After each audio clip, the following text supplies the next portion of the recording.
अमेरिकी विमान हादसे में कोई नहीं बचा, 67 लोगों की हो गई मौत। अमेरिका में प्लेन हेलीकॉप्टर क्रैश के पीछे क्या कोई साजिश है? हादसे के बाद ट्रंप ने बाइडेन की नीतियों को क्यों ठहराया जिम्मेदार? अमेरिका की राजधानी वॉशिंगटन डीसी में एक विमान और अमेरिकी सेना के ब्लैक हॉक हेलीकॉप्टर के बीच टक्कर हुई। टक्कर में करीब 67 लोगों ने जान गंवा दी। खुद राष्ट्रपति डोनाल्ड ट्रंप इस मामले पर संदेह जता चुके हैं, तो दुनिया भर में इसे एक बड़े हादसे के तौर पर देखा जा रहा है। कोई इसे आतंकी घटना कह रहा है, तो किसी का कहना है हेलीकॉप्टर ने अमेरिकी एयरलाइंस के विमान को जानबूझकर टक्कर मारी। अमेरिकी राष्ट्रपति डोनाल्ड ट्रंप ने अपने ट्रूथ सोशल मीडिया प्लेटफॉर्म पर लिखा कि विमान एयरपोर्ट के लिए एकदम सही और नियमित लाइन पर था।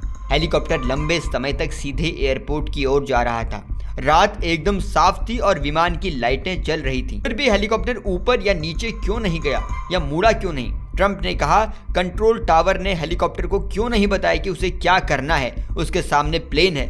ये बहुत डरावना मंजर है। अनहोनी को रोका जाना चाहिए था। आगे ये समझना बहुत जरूरी है कि ये पूरा विमान हादसा हुआ कैसे और कब हुआ।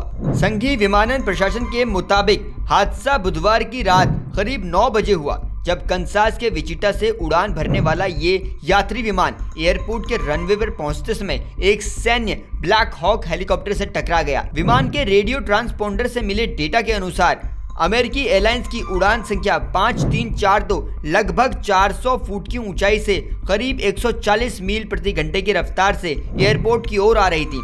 तभी पोटोमैक नदी के ऊपर इसकी ऊंचाई तेजी से कम हो गई। हादसे के बाद अमेरिकी एयरलाइंस का विमान पोटोमैक नदी में गिर गया। अब तक करीब 30 शव बरामद कर लिए गए हैं और उसके कुछ घंटों बाद ही अमेरिका में इतना बड़ा विमान हादसा कई सवाल खड़े करता है। फिलहाल अमेरिका के इस विमान हादसे को लेकर प्रशासन की तरफ से गोताखोरों की कई टीम नदी में सर्च ऑपरेशन कर रही है, लेकिन हैरानी की बात यह है कि अमेरिका का यह विमान हादसा कैसे हुआ, इसकी कोई भी पुख्ता वजह हादसे के 35 घंटे बाद भी सामने नहीं आई है। लेकिन राष्ट्रपति डोनाल्ड ट्रंप ने इस हादसे की वजह बाइडेन और ओबामा की नीति को करार दिया है। वहीं न्यूयॉर्क टाइम्स की रिपोर्ट ने संघीय विमानन प्रशासन की एक आंतरिक प्रारंभिक सुरक्षा रिपोर्ट का हवाला देते हुए दावा किया, हादसे के वक्त रिगन नेशनल हवाई अड्डे पर एयर ट्रैफिक कंट्रोल में स्टाफ ही कम था। अमेरिका के राष्ट्रपति डोनाल्ड ट्रंप ने विमान हादसे को लेकर गुरुवार को एक प्रेस ब्रीफिंग की। इसमें उन्होंने विमान हादसे को लेकर हेलीकॉप्टर की गतिविधियों पर तो सवाल उठाए ही, साथ ही अपने पूर्ववर्ती जो बाइडेन और बराक ओबामा की नीतियों पर भी सवाल उठा दिए।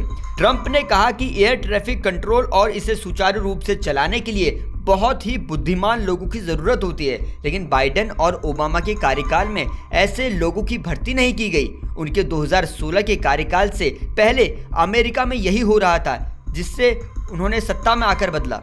ट्रंप ने FAA यानी फेडरल एविएशन एडमिनिस्ट्रेशन की भी आलोचना की और कहा कि बाइडेन और ओबामा नीतियों से ग्रसित FAA गंभीर बौद्धिक और मानसिक दिव्यांगता वाले लोगों को काम पर रखता है और उसी पर फोकस करता है। उन्होंने कहा कि एयर ट्रैफिक कंट्रोलर के पास सबसे ऊंचे लेवल की प्रतिभा होनी चाहिए, जो कि अभी के स्टाफ में नहीं है, इसलिए यह हादसा हुआ।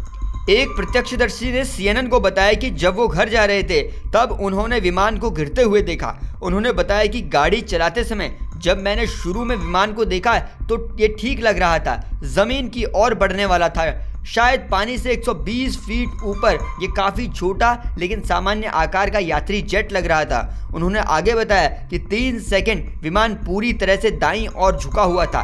90 डिग्री से आगे ये बहुत चमकीले पीले रंग से जल रहा था और इसके नीचे चिंगारी फूट रही थी। इसके बाद सब कुछ अंधेरा हो गया। सवाल यह है कि आखिर अमेरिका में सेना के विमान से कैसे टकरा गया अमेरिकी एयरलाइंस का विमान। फिलहाल ट्रंप कैबिनेट इस पूरी केस की बारीकी से निगरानी कर रही है और अब तो ट्रंप ने भी इस हादसे के लिए ओबामा और बाइडेन को जिम्मेदार ठहरा दिया है। आपको इस पूरे मामले पर क्या लगता है? कमेंट सेक्शन में लिखिएगा और देश और दुनिया की खबरों को आसान भाषा में जानने के लिए जुड़े रहिए जनसत्ता के साथ।